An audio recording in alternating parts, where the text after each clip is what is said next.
नमस्ते प्रणाम दोस्तों, राधे राधे, जय श्री कृष्णा। अपनी चंदा देहाती लोकगीत चैनल पर आप सभी का बहुत बहुत स्वागत कर रही हूँ।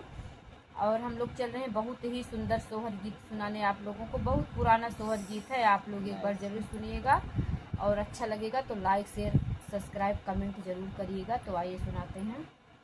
पहिला हुलसी जियरा हुल सजावन विधि पूर्व जवान विधि पूर्वाई हो। पहिला हुलसी जियरा हुल सजावन विधि पूर्व जवान विधि पूरमाई हो। मोरा ससुर जे रसियाओ साम ससुइया देवता पूजे ससुइया देवता पूजाई हो। मोरा ससुर जे रसियाओ साम ससुइया देवता पूजा ससुइया देवता पूजाई हो।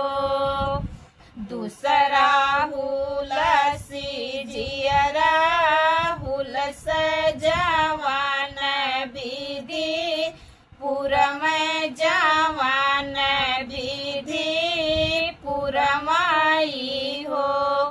हमरा जेठवा जे गोतिनी बोलाम जेठनिया पैया लगाई हो।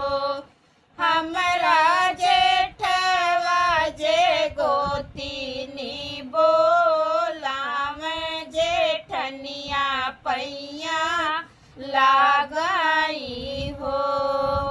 तीसरा हुलसी जियरा हुल सजावन विधि पूरम जवान विधि पूरमाई हो। हमरा देवरा जे बांसिया बजावे ननद कर ठन गन ननद कर ठन गन हो। हमरा देवरा जे बांसिया बजावे ननद कर ठन गन हो। चौथा हुलसी जियरा हुल सजावन विधि पूरव जवान विधि पूरमाई हो। हमरे पियवा जे बेनिया डोला में सोइया सुख निदरी हो। हमरे पियवा जे बेनिया डोला में सोइला सुख निदरी हो। बसवा में लागे ना कर लवा घाइल नाही डूब घाइल नाही डूबाई हो। अब नाही धाना बेनिया डोलाई बनाऊ जय सुख सोईबो नाऊ जय सुख सोवाऊ हो। अब नाही धाना बेनिया डोलाई बनाऊ जय सुख सोवा नाऊ जय सुख सोवाऊ हो।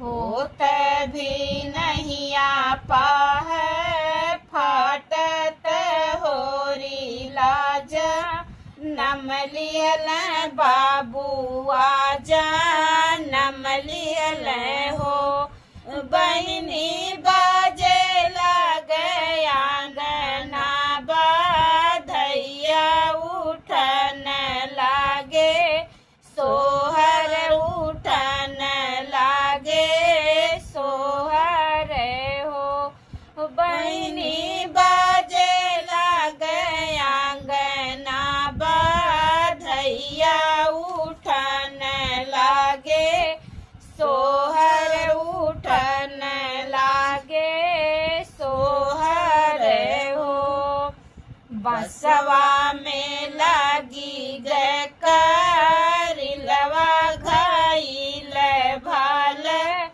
डूबे घायल भाल डूबाई हो अब हम रानी बेनिया डोलैब सो